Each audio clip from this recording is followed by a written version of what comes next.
Hi Spartans! Today I'm going to show you how to access our library databases to help aid you in your research for your classes and different projects.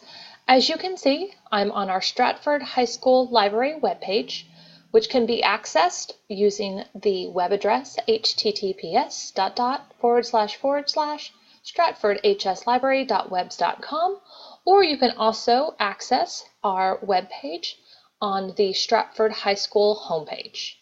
All right, so we have two different places where you can access the databases from here. As you can see, we have the direct link on the homepage, and we also have it under the Library Resources tab. There it is again, our SHS library databases. We also have the library catalog and the ebook collection listed here for you, as well as a number of other resources that are also available. For today, we're going to go ahead on and click right here where it says SHS Library Databases. This will take us to the Spring Branch ISD main page for Stratford High School. Again, you have resources here and your ebooks. As you can see, we have a number of Gale databases that are available for you. I'll also take you guys through TextQuest as well, so that you can see the different resources we have available through there. So let's go ahead on, and in order to access our TextQuest, we can also type in TextQuest as a Google search. When I click on TextQuest, there's my Gale pages, which we just saw, or we can go to the TextQuest databases. And as you can see, we have Britannica on there, our EBSCO eBooks and Learning Express, our Gale resources again, our Sears Discoverer, and our teachingbooks.net. And it's got a breakdown of which things each of those cover for you. So as you can see, Britannica is encyclopedias and different ebooks. EBSCO is ebooks, college and career readiness. Gale is our general content for all of our levels. ProQuest is articles and websites for K through 8. And teachingbooks.net is a book and author resource. So for today, let's start over here at our Gale databases. And we're going to click on Student Resources and Context because this one has more of a general overview. For the passwords, you guys are going to type in the word learn, L-E-A-R-N, and it is all lowercase. Let me click sign in, and it's going to open up to the Student Resources and Context. As you can see, when I first arrive, I've got featured topics up at the top. There's lots of different ones up there that you can go through. It also has a breakdown down here for your different topics, or you can browse all topics, or up at the top we have a search bar. I'm just going to do a general search today. So for today, as we've been working on it with one of our classes, I'm going to type in the Great Depression. So let me go ahead on and type that in. I'm going to click enter, and this would be just a general search, not an advanced search. I'll do another screencast for you guys going over advanced searches. So as you can see, as I land on the home page, all right, I've got my references right here.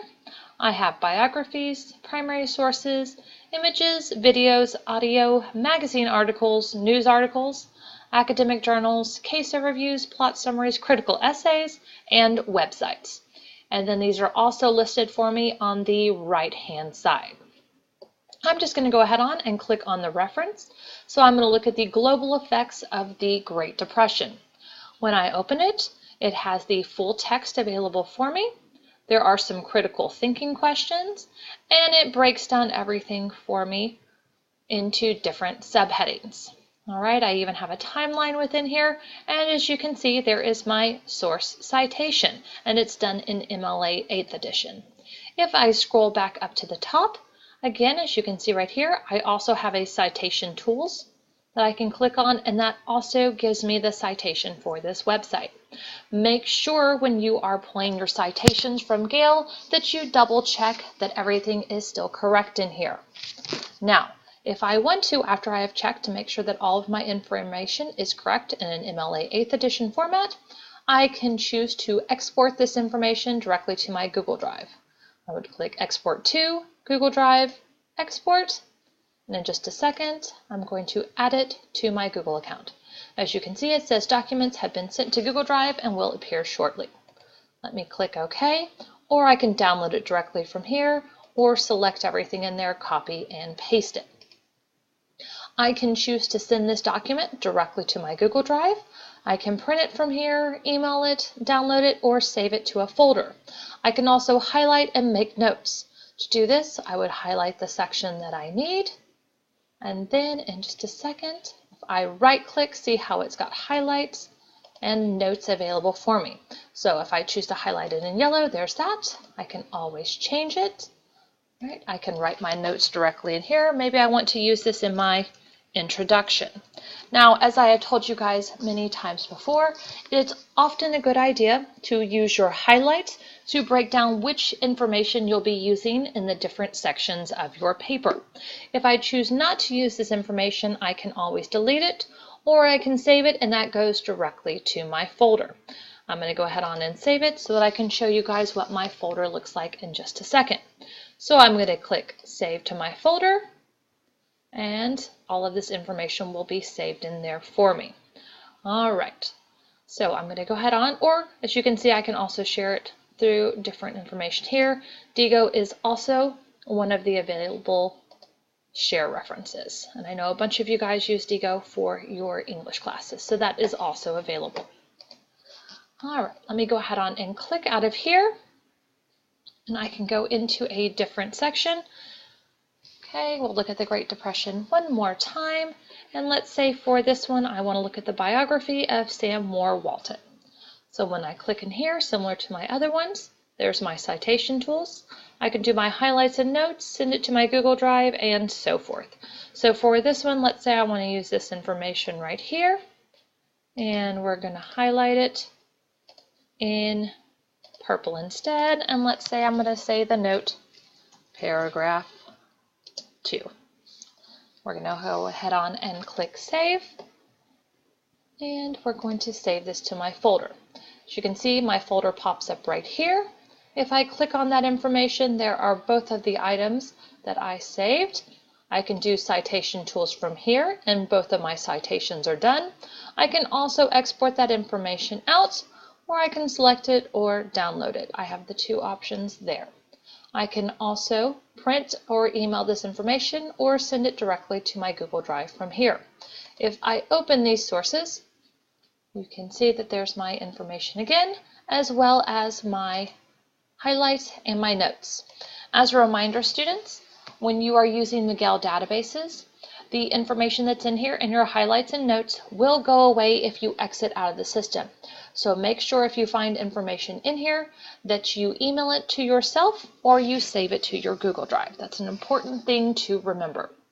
All right, now that we've taken a look at the Gale databases, let's take a quick look at the TextQuest databases. We've seen Gale already, so for today I'm going to take you guys through Britannica to show you what that one looks like. Our ebooks are listed up at the top, or we also have our research resources here. Remember that a Britannica is an encyclopedia. So if I click on the Britannica School High School, I want to search the Great Depression here as well. Let me go ahead on and click on that. I'll do my general search, and here is some information that populates for me. As you can see on the left, we've got articles, images, videos, dictionary, magazines, websites, primary sources, the year in review, and different lesson plans. Remember, your lesson plans are typically going to be used by your teachers. We have a level 1, a level 2, and a level 3 standards for these. Level 1 and level 2 are a little bit lower than your level 3s. So it goes up in terms of the readability of everything as you level up. So we're going to go ahead on and click on the Great Depression economy. And as you can see here, it gives you a breakdown of the actual economy of the Great Depression, just as you would see in an encyclopedia. And then if I scroll back up to the top, it has the breakdown over here, and I can click on those different things. For citations on this one, I can favorite it, I can send it to some information, I can print, and there's my citation.